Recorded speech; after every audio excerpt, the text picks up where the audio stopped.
আবার উপরে উঠে আবার নিচে বাড়ি দিচ্ছে, জমিনকে বাড়ি দিয়ে বলছে ইয়া রাসূলুল্লাহ, ইয়া হাবিবাল্লাহ, এ আপনি কি করলেন? আপনি আমাকে খরিদ করে আজাদ করে দিলেন। আজকে জামানাকে বলতে মন চাইছে ये नाज ये अंदाज हमारे नहीं होते, अगर झोली में टुकड़े मुस्तफा तुम्हारे नहीं होते, मिलती हुजूर ना आपके दर से भीख मंगतों के यहाँ गुजारे नहीं होते। आज के আমার শান এরকম হয়েছে, আজকে আমার সওদা আমার বেচা কিনা বাজারে মুস্তাফার মধ্যে হয়েছে, আমার রাসূল আমাকে কিনে আজাদ করে দিয়েছে। এ সাহাবারা, তোমরা তো চেহারায় ওয়াদুহা প্রতি মুহূর্ত দেখো, তোমরা তো সেই মওলা যেই রুখ পর্দা সরানোর জন্য লামাকানে আমাকে দাওয়াত দিয়ে নিয়ে যায়, সেই চেহারা তো প্রতি মুহূর্ত দেখছো। হাবিবে পাকের কদমে পাকে লক্ষ লক্ষ কোটি কোটি দুরুদ ও সালাম। যে কামলিওয়ালা মদিনাওয়ালা না হলে আল্লাহ আরশ কুরসি লৌহ কলম জান্নাত জাহান্নাম বাবা হযরত আদম আলাইহিস সালাতু ওয়াস সালাম থেকে ঈসা আলাইহিস সালাতু ওয়াস সালাম পর্যন্ত এবং কি কিয়ামতের আগ পর্যন্ত, কিয়ামতের পরের পর্যন্ত যা কিছু আল্লাহ তাবারক ওয়া তাআলা তৈরি করেছেন, কিছুই তৈরি করতেন না যে প্যারা হাবিবকে না সৃষ্টি করলে। সেই কামলিওয়ালা রউফ রহিম রাহমাতুল লিল আলামিন সরকারে মদিনা सरदार अंबियार कदमे पाके लक्ष लक्ष दुरूद ও সালাম। সবাই বলুন আল্লাহুম্মা আমিন। আল্লাহ তাবারক ওয়া তাআলা কোরআনে পাকে ইরশাদ করেন, হে নবী আপনি বলে দিন, হে হাবিব আপনি বলে দিন বান্দাদেরকে আমি তাদের জন্য নেয়ামত রেখেছি, তারা যাতে ছুটাছুটি না করে, তাদের রিজিক আমি মৃত্যুর মতো রেখেছি। আজরাইল আলাইহিস সালাতু ওয়াস সালাম যেখানে যেখানে বান্দা যাবে সেখানে সেখানে বান্দার উপস্থিতির জন্য আজরাইল আলাইহিস সালাতু ওয়াস সালামকে রেখেছি তার জান কবজ করার জন্য। তেমনি ভাবে রুজি রুটির জন্য সে দৌড়াদৌড়ি যাতে না করে তার জন্য আমি ব্যবস্থা করে রেখেছি, তার রিজিক এমন ভাবে ব্যবস্থা রেখেছি যেমনি ভাবে মৃত্যু যেখানে বান্দা পৌঁছাবে মৃত্যু তার সাথে সাথে ঘোরাঘুরি করছে, তেমনি ভাবে আমি রিজিককেও তার পিছনে রেখেছি, সে যেখানে যাবে রিজিকও সেখানে ব্যবস্থা রেখেছি, সে যাতে রিজিকের পিছনে না দৌড়ায়। রিজিক দেওয়ার মালিক কে? আওয়াজ দিয়ে বলেন। আওয়াজে মনে হচ্ছে আপনাদের এলাকায় অন্য কেউ বন্টন করে। রিজিক কে অন্য কেউ দেয়? এলাকায় অন্য কেউ দেয় না তো। রিজিক কে দেয়? আল্লাহ তাবারক ওয়া তাআলা দেয়। আল্লাহর হাবিবকে দিয়ে বলে দিচ্ছে হাদিসে কুদসির মধ্যে, হাবিব আপনি বলে দিন যে বান্দা যেখানে যেখানে যাবে সেখানে সেখানে আমি তার রিজিকের ব্যবস্থা রেখেছি। যেমনি আজরাইল থেকে পলায়ন করতে পারবে না তেমনি ভাবে রিজিক থেকেও দূরে সরতে পারবে না, ঠিক কিনা? আর আমরা বান্দারা কি করি? আমরা তো আল্লাহ আল্লাহ রাসূলকে ভুলে বসে থাকি। আজকের এই মাহফিলটা একটা আয়োজন, আল্লাহর ইজ্জতের কসম। আজকের এই মাহফিলগুলি এজন্য আয়োজন আগামী 1 বছর পর্যন্ত বান্দার আমল নামা যাতে পরিবর্তন হয়। আর দুআ মাকবুল ইবাদা হাদিসের মধ্যে এসেছে, কোরআনের মধ্যে এসেছে, বারবার আল্লাহ তাবারক ওয়া তাআলা বলে দিয়েছেন তেনার হাবিব দ্বারা, নবী আপনি বলে দিন যে তার কিসমত একমাত্র পরিবর্তন হবে যদি ওয়ারাসাতুল আম্বিয়ারা, আওলাদে রাসূলরা, আউলিয়া আল্লাহরা এবং বিশেষ করে আলেমে দ্বীনরা যদি বান্দার জন্য দোয়া করে, তার কিসমত আমি কলম মেরে দিয়েছি কখনো পরিবর্তন হবে না। যদি বান্দা সেই আলেমে দ্বীনদের কাছে ওয়ারাসাতুল আম্বিয়াদের মাধ্যমে আমি আল্লাহর কাছে দোয়া চাই, তার কিসমত আমি পরিবর্তন করে দেই। পরিবর্তন করার মালিক কে? তো সেই আল্লাহ তাবারক ওয়া তাআলাকে রাজি করতে রাজি আছে কি নাই? 5 ওয়াক্ত নামাজ দরকার আছে কি নাই? যুবক ভাই বাবাদের উদ্দেশ্য করে বলছি, কোনো ফায়দা নাই, কোনো ফায়দা নাই। আমি সব জায়গায় বলি যে বান্দা আপনারা ভাবছেন কিয়ামত দেরি আছে, আজরাইল আলাইহিস সালাতু ওয়াস সালাম কখন আসে কোনো ঠিক নাই, এরকম নেই। কখন আল্লাহ পাঠিয়ে দেন তার কোনো ঠিক নাই, কখন মৃত্যু চলে আসে। প্রত্যেক ধর্মের মধ্যে মৃত্যুকে মানে, মউতকে মানে, আর বাকি সব ভুলে দেয়। বাকি সব জিনিসকে বান্দা ছেড়ে দেয়, যে যেই ধর্মের অনুসারী হোক, কিন্তু একটা জিনিস মানে যে মৃত্যু আসবেই আমার কাছে, ঠিক কিনা? মৃত্যু আপনার জন্য অপেক্ষা করছে। একটা কথা না বললেই নয়, হযরত ইমাম গাজ্জালী রাদিয়াল্লাহু তাআলা রাহমাতুল্লাহ আলাইহি, তেনার কাছে একটি বান্দা দৌড়ায় আসলো, দৌড়িয়ে আসলো, এসে বলছে, হুজুর আপনার কাছে আমি একটি আবদার নিয়ে এসেছি, একটা খাব, একটা স্বপ্নের তাবিরের জন্য এসেছি। গতকালকে রাত্রে আমি ঘুমিয়েছি, একটা ভয়ানক স্বপ্ন দেখলাম যে একটি বাঘ দৌড়াচ্ছে আমাকে, একটি বাঘ তাড়া করছে। বাঘটা যখন তাড়া করছে আমি দৌড়াতে লাগলাম, পলায়ন করতে লাগলাম সেই বাঘ থেকে। যখন পলায়ন করছি এমন অবস্থায় একটা কুয়া দেখলাম, বাঁচার জন্য আমি কুয়াতে ঝাঁপ দিলাম। ঝাঁপ দেওয়ার সময় খেয়াল করলাম যে কুয়ার নিচে একটা বিষাক্ত বড় অজগর সাপের মতো বসে আছে আমাকে ছোবল দেওয়ার জন্য। আমি তাড়াতাড়ি লাফ দিয়ে যখন পড়ছি, ওই মুহূর্তে আমি একটি রশি ধরে ফেললাম। রশি যখন ধরে ফেললাম, ওই রশির মধ্যে আটকে আছি। খেয়াল করলাম উপরে বাঘ, নিচে একটা সাপ অপেক্ষা করছে। আমি মাঝখানে রশি ধরে কুয়ার মধ্যে, কূপের মধ্যে ঝুলে আছি। এর মধ্যে দেখলাম হঠাৎ করে একটা কালো ইঁদুর এবং একটা সাদা ইঁদুর, দুইটা মিল্লা ওই রশিটাকে কুটকুট করে কামড়ে ছিঁড়ে ফেলছে। অর্থাৎ উপরে উঠলে আমাকে বাগে ধরবে, নিচে নামলে সাপে ছোবল দিবে, সাপ আমাকে দংশন করবে। আর এর মধ্যেই একটা কালো ইঁদুর একটা সাদা ইঁদুর মিলে ওই দড়িটা খেয়ে ফেলছে। আমি তো দ্বিধাদ্বন্দ্বে পড়ে গেলাম, আমার কি হবে? সেই স্বপ্নে যখন এটা দেখছি, সে বান্দা বলছে, ওই কঠিন মুহূর্তে খেয়াল করলাম যে ওই কূপের মধ্যে আমি যেখানে ঝুলে আছি, আমার পাশেই একটা মধুর চাক। কিসের চাক? মধুর চাক। আপনারা বুঝতেছেন তো? আমার কথা বুঝতেছেন? মধুর চাক দেখলাম আমি। সেখান থেকে যখন ওই মধুর চাক থেকে একটু মধু খাওয়া শুরু করলাম, দেখি মধু বড় মিষ্টি। এটা দেখে আমি সেই মধুর চাকের মধ্যে, ওই মধু খেয়ে মধুর মধ্যে হারিয়ে গেলাম। আমার আর খেয়াল ছিল না, এমন অবস্থায় আমি ঘুম ভেঙে গেল। আমি দৌড়ায় আসছি, হুজুর এই ঘটনা, এই যে স্বপ্নে দেখলাম, এটার ব্যাখ্যা কি? হযরত ইমাম গাজ্জালী রাহমাতুল্লাহ আলাইহি বলছেন, তুমি অনেক ভয়ানক একটা স্বপ্ন দেখেছো। তোমার জন্য ইলহাম বান্দা, তোমার জন্য ইলহাম। তুমি যে স্বপ্ন দেখেছো এটা কোনো চারটিখানি স্বপ্ন নয়। ওই যে বাঘ তাড়া করছিল তোমাকে, সে হলো আজরাইল আলাইহিস সালাতু ওয়াস সালাম। সে আজরাইল তোমাকে মৃত্যু তাড়া করছে। তুমি যখন বাঁচার জন্য কূপে লাফ দিলা, নিচে যে সাপ দেখলা সেটা হলো কবর, তোমার জন্য অপেক্ষা করছে। আর তুমি যে এই রশির মধ্যে ঝুলে থাকলা বাঁচার জন্য, সেই রশিটা হলো তোমার দিন রাত সময়, তোমার হায়াত। ওই কালো ইঁদুর আর সাদা ইঁদুরটা হলো দিন রাত, সে হায়াত কুটকুট করে খেয়ে ফেলছে। তুমি বান্দার খবর নাই। যখন তুমি এরকম ভয়ানক অবস্থা তোমার জানা আছে, কিন্তু তুমি বেখেয়ালি হয়ে দুনিয়াতে ঘুরছো।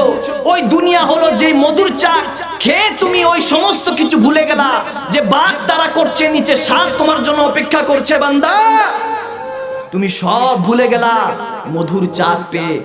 সেটা হলো রাব্বানা আতিনা ফিদ দুনিয়া। সেই মধুর চাকটা হলো দুনিয়া।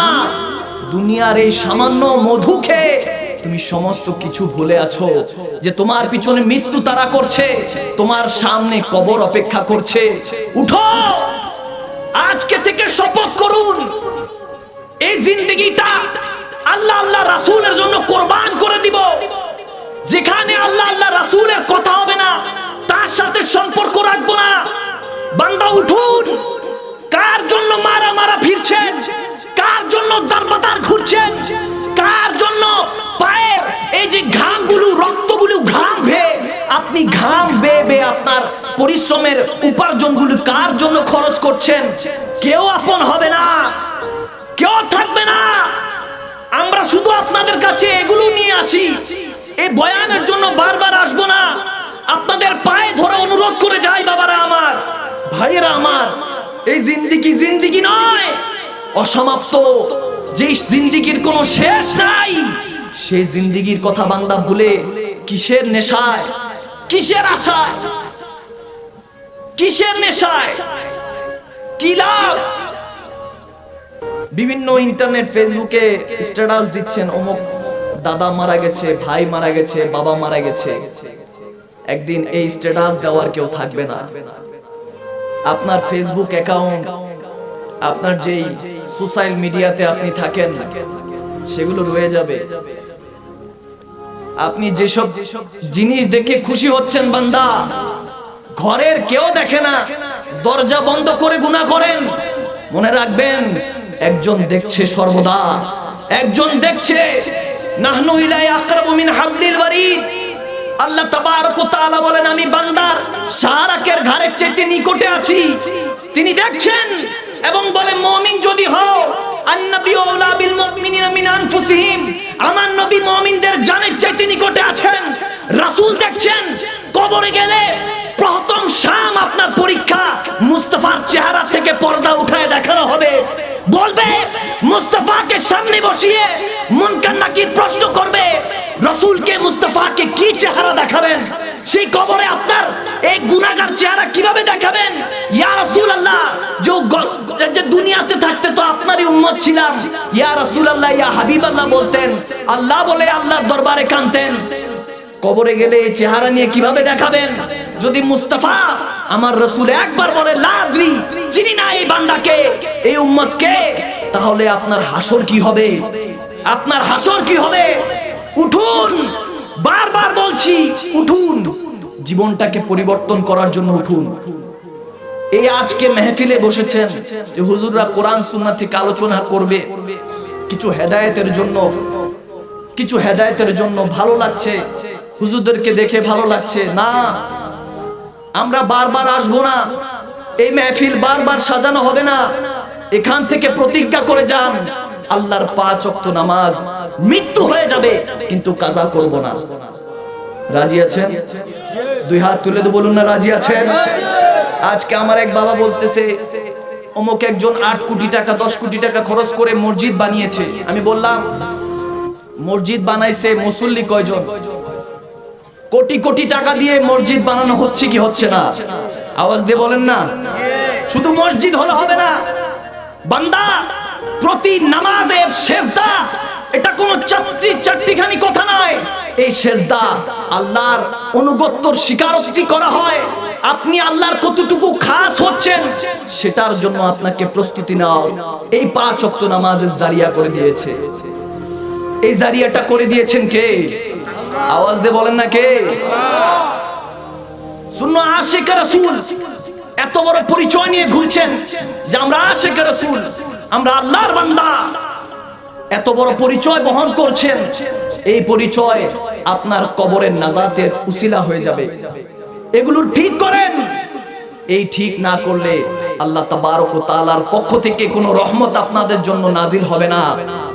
এলাকায় রহমত কেন নেই? বরকত কেন নেই? দেশের মধ্যে আহা, আজ চলে যাচ্ছে, সময়গুলি চলে যাচ্ছে, ভাবতেছেন আগামী কাল আবার আসবে সময়, আবার পাবো। না না, এই হিসাব নিয়ে থাকেন না। আপনি উঠুন, জিন্দেগিটা পরিবর্তন করে উঠুন। এই জিন্দেগি যখন আল্লাহর নামে, মুস্তাফার নামে, আমার রাসূলের নামে কুরবান হয়ে যাবে, জিন্দেগি যখন চলা মুস্তাফার নামে হয়ে যাবে, বসা মুস্তাফার নামে হয়ে যাবে, শোনা মুস্তাফার নামে হয়ে যাবে, দেখা দিদারে মুস্তাফার নামে হয়ে যাবে। যখন বান্দার পর্দাগুলি, এই যে চোখের থেকে 70,000 পর্দা বান্দার দিয়ে রাখা হয়েছে, যার কারণে আশরাফুল মাখলুকাত হওয়া সত্ত্বেও 2 কাঁধের ফেরেশতা দেখি না। আশরাফুল মাখলুকাত হওয়া সত্ত্বেও প্রতি নিঃশ্বাসে নিঃশ্বাসে এক একটা ফেরেশতা নিয়োজিত, যে আল্লাহর দরবারে এই ফেরেশতাগুলি, নিঃশ্বাসগুলি, আমার নিঃশ্বাসগুলি আল্লাহর দরবারে পৌঁছানো হচ্ছে। এক একটা নিঃশ্বাসের সাথে এক একটা ফেরেশতা, সেটা আপনার মৃত্যুর আগ পর্যন্ত দ্বিতীয় ফেরেশতা, নতুন ফেরেশতা, নতুন ওই একই ফেরেশতা বারবার আসবে না। এক এক নিঃশ্বাসে এক একটা নতুন ফেরেশতা। ব্যবস্থা করছে কে? আওয়াজ দিয়ে বলেন না, বান্দা কে? আল্লাহ ব্যবস্থা করেছে। এই ফেরেশতা আর বারবার আসবে না। এই ফেরেশতাগুলি আল্লাহর দরবারে বান্দার হাজিরা দিচ্ছে যে মওলা, তোমার নিঃশ্বাসের এতটুকু বিশ্বাস সে রেখেছে, এই বান্দা তোমার জন্য এতটুকু দিন যাপন করেছে। আপনি আল্লাহর জন্য, রাসূলের জন্য নিজেকে পরিবর্তন করার চেষ্টা করেন। আল্লাহু আকবার। কত বড় দয়া মাওলার, এই যে রাতে চলে যাবেন, অনেকেই আছে সকালে ফজর নামাজটা কাজা করে ফেলবে, আছে কি নাই? আওয়াজ দিয়ে বলেন আছে কি নাই? এই দুনিয়ার আপন জনা আজকে আছে কালকে নাই।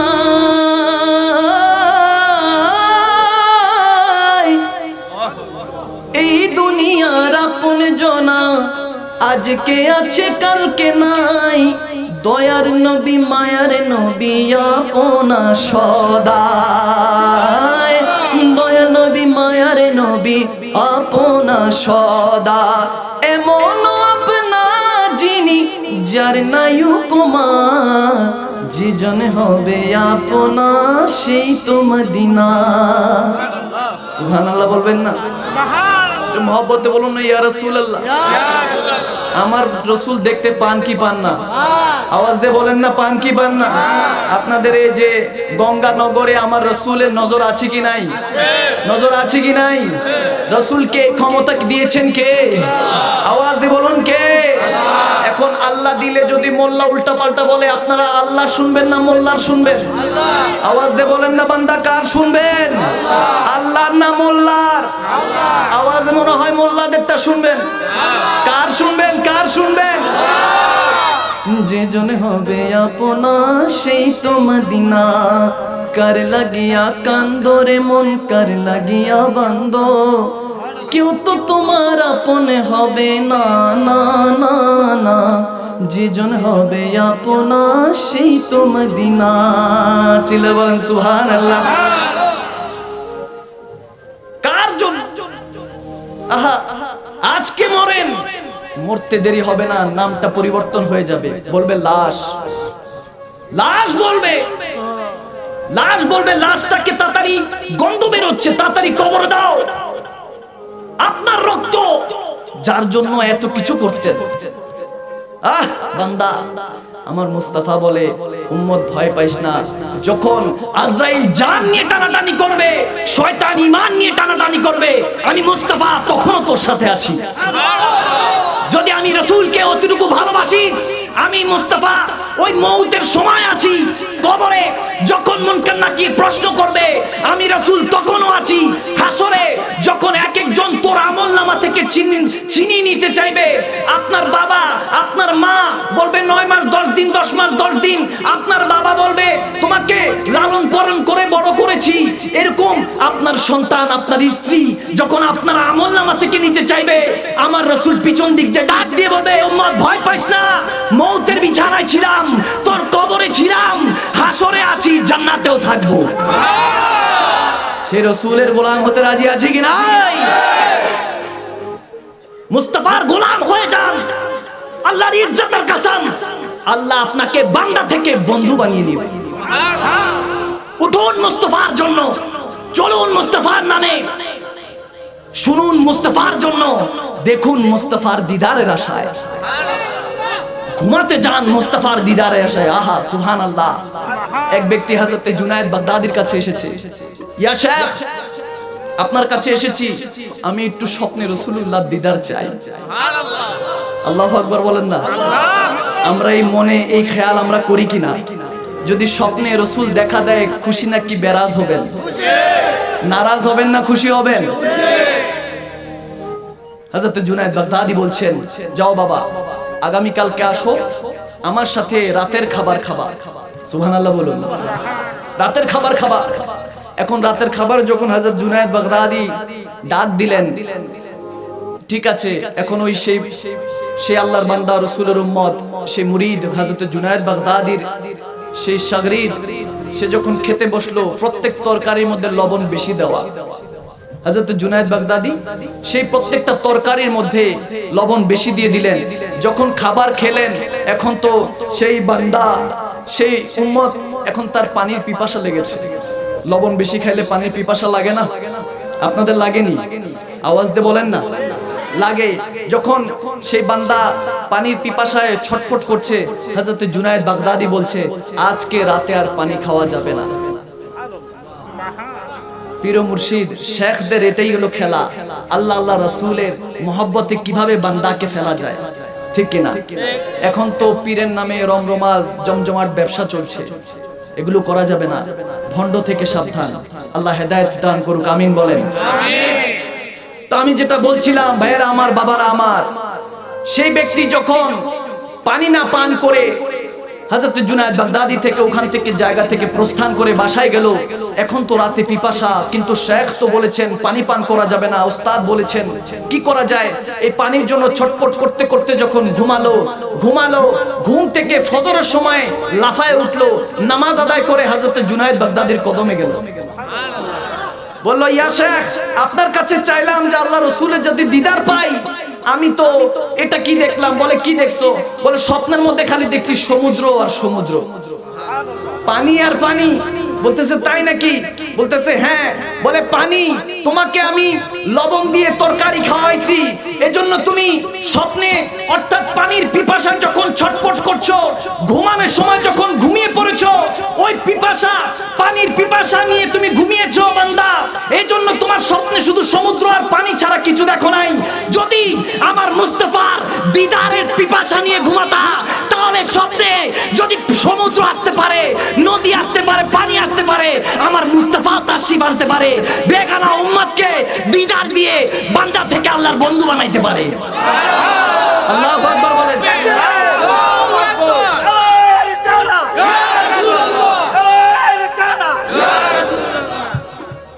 আল্লাহু আকবার বলেন। দরকার আছে কি নাই? ওই পিপাসা নিয়ে যদি ঘুমান বান্দা, আমার দয়াল নবী দয়া করবেন।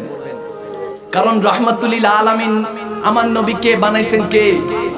আওয়াজ দিয়ে বলেন না কে? আহা, সুবহানাল্লাহ, আল্লাহু আকবার। আমার মদিনা ওয়ালা একদিন সাহাবায়ে কেরামদেরকে নিয়ে যাচ্ছেন কে জানে আজব একটা সুরে, আজব একটা মায়াবী সুরে আমার রাসূলকে ডাকছেন, ইয়া রাসূলুল্লাহ মাদাদ কুন, ইয়া হাবিবাল্লাহ মাদাদ কুন। আজব সুর, না ইনসানের না জিন্নাতের কারো কোনো সুর মনে হচ্ছে না, মনে হচ্ছে একটা আজব কোনো প্রাণী ডাকছে। আমার রাসূল তাকিয়ে দেখেন একটা হরিণ ডাকছে। আমার রাসূলকে বলছে, ইয়া রাসূলুল্লাহ মাদাদ কুন, ইয়া রাহমাতুল লিল আলামিন মাদাদ কুন। আপনি তো শাফিল মুজনাবিন, আপনি তো রাহমাতুল লিল আলামিন, ইয়া রাসূলুল্লাহ আমাকে মদদ করেন, আমাকে সাহায্য করেন। এই কাফের, এই শিকারী আমাকে বন্দী করে রেখেছে। আমার রাসূল বললে, এ শিকারী, তুমি তাকে বন্দী করে কেন রেখেছো? তাকে কেন বন্দী করে রেখেছো? আমার শিকারী, সেই শিকারী বলছে, ইয়া রাসূলুল্লাহ আমি তো তাকে শিকার করার জন্য আমি তাকে বন্দী করেছি। হরিণের জুবান খুলে গেছে, বলতেছে, ইয়া রাসূলুল্লাহ আমার ছোট ছোট বাচ্চা আছে, আমি তাদেরকে দুগ্ধ পান করিয়ে আবার চলে আসবো। এখন আমার রাসূল দুজনের জন্য রাহমাতুল লিল আলামিন, সেই শিকারীর জন্য রাহমাতুল লিল আলামিন এবং হরিণের জন্য রাহমাতুল লিল আলামিন। কারণ আল্লাহ মুস্তাফাকে কুল কায়নাতের রাহমাতুল লিল আলামিন বানিয়েছেন। আলামিন মিনিং হলো হোল ইউনিভার্স, কুল কায়নাত অর্থাৎ সারা পৃথিবীতে রব্বুল আলামিন হোল ইউনিভার্সের যেমনি ভাবে রব, সৃষ্টিকর্তা, পালনকর্তা, তেমনি ভাবে কুল কায়নাতের রহমত হিসাবে আমার নবীকে আল্লাহ বানিয়েছেন। এজন্য আমার নবী হরিণের উপরও রহমত এবং সেই শিকারীর উপরও রহমত। এখন রাসূল বলছেন, এই শিকারী, এই হরিণটাকে যেতে দাও। এখন হরিণের উপরও তো রাসূল রহমত। বলতেছে, জিম্মেদারি, জামানত আমি নিচ্ছি, তাকে ছেড়ে দাও, আমাকে বন্দী করে নাও। এখন হরিণকে বলছে, হরিণ তোমাকে তো ছেড়ে দিচ্ছি, আসবা তো, ফিরে আসবা তো, কারণ আমি রাসূল তো বন্দী, কারণ আমার একটা যুদ্ধে যেতে হবে, ইসলামের ঝান্ডা বুলন্দ করতে হবে, লা ইলাহা ইল্লাল্লাহর পতাকা বুলন্দ করতে হবে, একটা যুদ্ধে যেতে হবে, আমি তো যুদ্ধের উদ্দেশ্যে বের হয়েছি, তুমি আসবা তো। তো হরিণ বলছে, আপসে ওয়াদা করুম ওয়াফা না করুম ये हो नहीं सकता, আপনার কাছে ওয়াদা করেছি ইয়া রাসূলুল্লাহ, আপনার ওয়াদা ভাঙবো এটা হতে পারে না। হরিণ গেল দুধ পান করে, যখন আসতেছে হরিণ আসতেছে, শিকারী অবাক যে কিভাবে আমার রাসূলকে ওয়াদা দিয়ে হরিণ ফিরে আসতেছে। শিকারী তো অবাক হয়ে তাকিয়ে আছে। শিকারী অবাক হয়ে বলছে, ইয়া রাসূলুল্লাহ সত্যি কি আপনার ওয়াদা ফিরত রাখার জন্য, আপনার ওয়াদা রাখার জন্য সে ফিরত এসেছে? রাসূল মুচকি হাসি দিয়ে বলছে, হ্যাঁ, সে আমার কাছে ওয়াদা দিয়েছে, এজন্য ফিরে আসতেছে। যখন সে হরিণ আসলো, আসার পর বলতেছে, হরিণের দুইটা পা সামনের দিকে আগিয়ে দিয়ে বলল, ইয়া রাসূলুল্লাহ আমি হরিণ আসতে দেরি করি নাই তো, কামলি ওয়ালা নবী বলতেছে না দেরি করো নাই। তখন সে শিকারীকে বলল আমার মুস্তাফা, আহা সুবহানাল্লাহ, আমার মুস্তাফা বলছে হে শিকারী এই হরিণ আমি কিনতে চাই। আমার রাসূল বলছে তুমি তো এটা বিক্রি করবে, আমি এটা কিনতে চাই। শিকারী বলতেছে ইয়া রাসূলুল্লাহ আমি আপনার জন্য কোরবান, হরিণ কি জিনিস? ইয়া রাসূলুল্লাহ আপনাকে হরিণ দিয়ে দিলাম। যখন মুস্তাফা হরিণ পেয়ে গেল, বলল যে হরিণ তোমাকে তো আমাকে হেবা করে দেওয়া হয়েছে, আমাকে দিয়ে দেওয়া হয়েছে, যাও আমি তোমাকে আজাদ করলাম। এখন হরিণ জমিনের মধ্যে রাক্স করছে, দুইটা পা দিয়ে জমিনকে বাড়ি দিচ্ছে, আর উপরের দিকে উঠে আবার নিচে বাড়ি দিচ্ছে, আবার উপরে উঠে আবার নিচে বাড়ি দিচ্ছে, জমিনকে বাড়ি দিয়ে বলছে ইয়া রাসূলুল্লাহ ইয়া হাবিবাল্লাহ, এ আপনি কি করলেন? আপনি আমাকে খরিদ করে আজাদ করে দিলেন। আজকে জামানাকে বলতে মন চাইছে ये नाज ये अंदाज हमारे नहीं होते, अगर झोली में टुकड़े मुस्तफा तुम्हारे नहीं होते, मिलती हुजूर ना आपके दर से भीख मांगतों के यहाँ गुजारे नहीं होते। आज के আমার শান এরকম হয়েছে, আজকে আমার সওদা আমার বেচা কিনা বাজারে মুস্তাফার মধ্যে হয়েছে, আমার রাসূল আমাকে কিনে আজাদ করে দিয়েছে। আল্লাহু আকবার। আফসোস করি যদি ওই সেই হরিণটা হতে পারতাম, যদি সেই জামানার হরিণটা হতে পারতাম। আফসোস করি সেই হরিণটা হতে পারতাম, যদি সেই জামানার আমার মুস্তাফার বেলাল হতে পারতাম। তাইলে আমি আজান দিতাম, আমার আজানের শব্দের জবাবের উত্তর আমার মুস্তাফা দিত, আমার মুস্তাফা দিত, আমার মুস্তাফা আমার আজানের শব্দের জবাব দিত। আর সেই জবাব শুনে আর সে মোয়াল্লার মধ্যে আমার মওলা মুচকি মুচকি হাসতো। যদি সেই জামানায় পয়দা হইতাম তাহলে সাহাবায়ে কেরামের মতো হয়তোবা উহুদ বদর খায়বার যুদ্ধের মধ্যে শরীক হতে পারতাম। যদি সেই জামানায় পয়দা হইতাম তাহলে হয়তোবা মুস্তাফার সাথে ইসলামের জন্য নিজেকে কুরবান করতে পারতাম। আজকে এই জামানায় উম্মতে মুহাম্মাদের জন্য আহা আমার রাসূল মিম্বরে রাসূলে বসে আমার রাসূল দোয়া করছেন, এ বান্দা এ সাহাবীরা, তোমাদের মধ্যে আজব টাইপের ঈমানদার কাদের মনে হয়? যাদের ঈমানটা আজব টাইপের সাহাবায়ে কেরামরা বলতেছে নাহনু নবিয়ুনা ইয়া রাসূলুল্লাহ, নবী রাসূলদের ঈমান মনে হয় আজব টাইপের, একদম আজব টাইপের। বলতেছে না, তারা তো আল্লাহর দিদারে থাকে, আল্লাহর সাথে কথা বলে, তাদের ঈমান শক্ত হবে না তো কাদের ঈমান শক্ত হবে? আমার রাসূল বলছেন বলো তোমাদের কাছে আজব টাইপের ঈমানদার কাদের মনে হয়? সাহাবায়ে কেরাম বলতেছে হাজা মালাইকা ইয়া রাসূলুল্লাহ, হাজা মালাইকা ইয়া রাসূলুল্লাহ, মনে হয় ফেরেশতাদের ঈমান আজব টাইপের। আমার রাসূল বলতেছে তারা তো আল্লাহর হুকুম এমন ভাবে পালন করে যেমন প্রতি মুহূর্ত ঈদ পালন হচ্ছে, এমন ভাবে পালন করে যেন প্রতি মুহূর্ত ঈদের খুশি পালন করছে। না না, তাদের ঈমান মজবুত হবে না তো কাদের ঈমান মজবুত হবে? হে সাহাবারা বলো তোমাদের কাছে কাদের ঈমান আজব টাইপের মনে হয়? কাদের ঈমান আজব টাইপের মনে হয়? সাহাবারা বলতেছেন নাহনু ইয়া রাসূলুল্লাহ, তাহলে মনে হয় আমাদের ঈমান, আমরা সাহাবারা যারা আছি। তখন রাসূল পাক বলছেন, মুস্তাফা বলছেন কুরবান যাও ইস বাত পে। মুস্তাফা বলছেন এ সাহাবারা তোমরা তো চেহারায় ওয়াদুহা প্রতি মুহূর্ত দেখো, তোমরা তো সেই মওলা যেই রূখ পর্দা সরানোর জন্য লামাকানে আমাকে দাওয়াত দিয়ে নিয়ে যায়, সেই চেহারা তো প্রতি মুহূর্ত দেখছো, সেই চেহারায় মুস্তাফা তো প্রতি মুহূর্ত দেখছো। ঈমান মজবুত হবে না তো কাদের ঈমান মজবুত হবে? তোমরা আমাকে বলো কাদের ঈমান আজব মনে হয়? তখন বলতাছে আল্লাহু রাসূলু আলামু, ইয়া রাসূলুল্লাহ আমরা জানি না, আপনি আপনার খোদাই ভালো জানেন। তখন আমার মুস্তাফা বলছেন আমার কাছে সবচেয়ে আজব টাইপের ঈমানদার মনে হয় তাদেরকে যে 1400 বছর পর 1500 বছর পর কোন এক এরকম কুমিল্লাবাসী গঙ্গানগরের কোন উম্মতরা আমি রাসূলকে না শুনেছে না দেখেছে যে আমিনা দুলাল কে ছিল, কে আব্দুল্লাহর পুত্র ছিল, কে আল্লাহর হাবিব ছিল, না দেখেছে শুধু রাতে জেগে জেগে আমি রাসূলকে স্মরণ করে চোখের পানি ছেড়ে দিয়ে কাঁদবে, ইয়া রাসূলুল্লাহ উনজুর হালানা, ইয়া হাবিবাল্লাহ উনজুর হালানা। সেই উম্মতরা যারা একবার দেখে নাই বারবার দেখার জন্য শুধু আমি নবীকে দেখে নাই, তারপর আমি নবীর কলমা পড়ে নিয়েছে। আমি নবীকে দেখে নাই, তারপর আমি নবীর কোরআন পড়ছে। আমি নবী দেখে নাই, আমি নবীকে না দেখেও কোরআন সুন্নাহর মেহফিল সাজাচ্ছে শুধু একটা বার দিদার পাওয়ার জন্য। আমার কাছে মনে হয় তাদের ঈমানটা অনেক আজব, তাদের ঈমানটা অনেক আজব, অনেক আজব টাইপের ঈমানদার তারা হবে। তখন আমার রাসূল বলছেন, এ সাহাবারা, তোমরা আমার হাতে বায়াত নিয়েছো, বায়াতে রাসূল নিয়েছো, তোমরা কালমা পড়েছো, আল্লাহর পক্ষে চলে এসেছো, তোমাদেরকে একবার মুবারকবাদ। আর যারা না দেখে আমি রাসূলের উপর আল্লাহর উপর ঈমান এনেছে, তাদেরকে 7 বার মুবারকবাদ দিচ্ছি, তাদেরকে 7 বার মুবারকবাদ দিচ্ছি। নারে তাকবীর, আল্লাহু আকবার, নারে রিসালাত, ইয়া রাসূলুল্লাহ, মাওলানা সৈয়দ মখদুম মুজাদ্দিদি সাহেব, জিন্দাবাদ জিন্দাবাদ, মাহফিল জিন্দাবাদ। আল্লাহু আকবার বলেন। বান্দার এই শান বাড়িয়েছে কে? আওয়াজ দিয়ে বলুন না কে? ওয়ালা সাউফা ইউতিকা রাব্বুকা ফাতারদা। আল্লাহ বলছেন, ইয়া রাসূলুল্লাহ, আপনি টেনশন করেন না।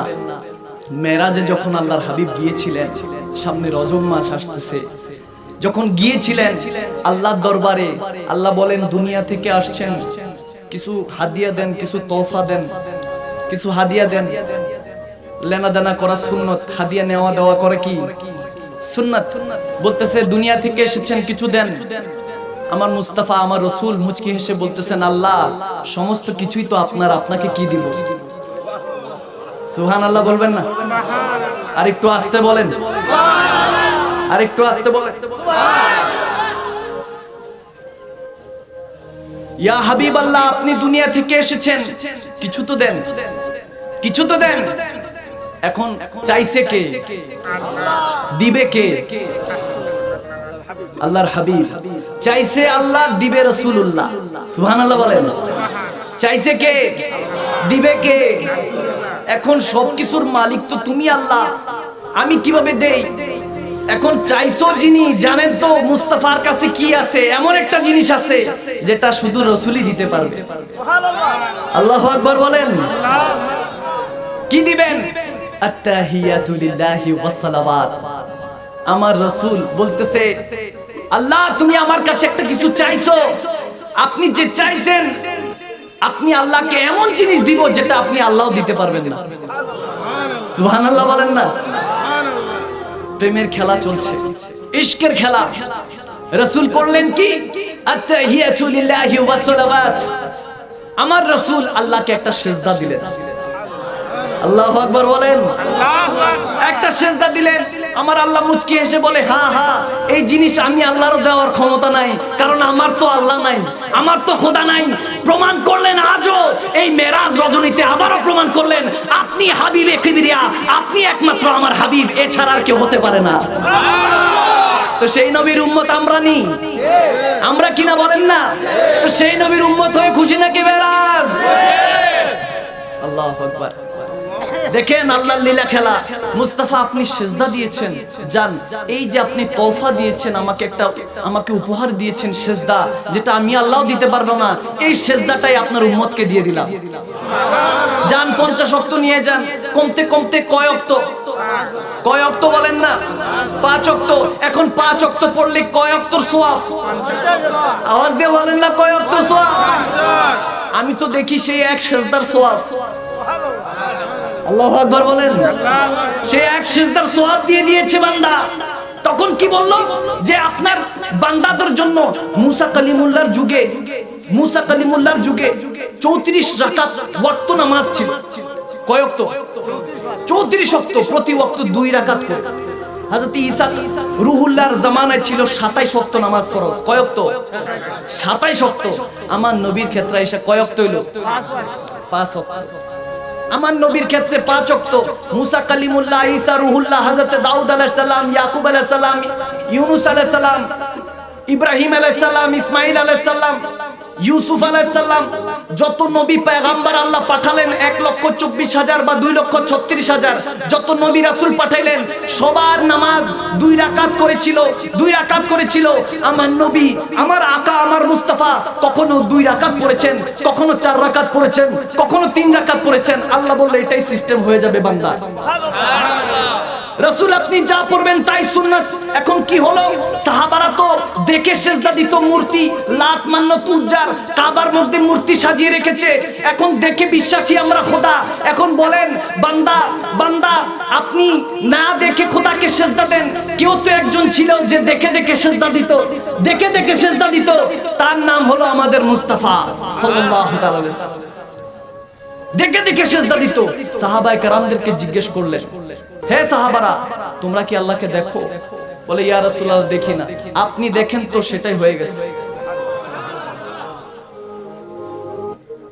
আমার রাসূল মিসওয়াক করলেন সুন্নাত হয়ে গেল। আমার রাসূল ওযু করলেন নামাজের অংশ হয়ে গেল। কেমন হলো? নামাজ তো নামাজ। আমার রাসূল মেরাজে গেলেন, মেরাজে গেলেন। আমার রাসূলকে বিনিময়ে আল্লাহ উপহার হিসেবে নামাজ দিয়ে উম্মতের বকশিশের জন্য পাঠালেন। রাসূল আসতে চায় না, রাসূল আসতে চায় না, বলে মাওলা আপনার কাছেই থাকবো। বলতেছি ইয়া রাসূলুল্লাহ আপনি যান, নয়তো নবুয়তের কাজ রিসালাতের কাজ কে করবে? রাসূল আপনি যান, হাবিব আপনি যান। বলতেছে আমি যে যাব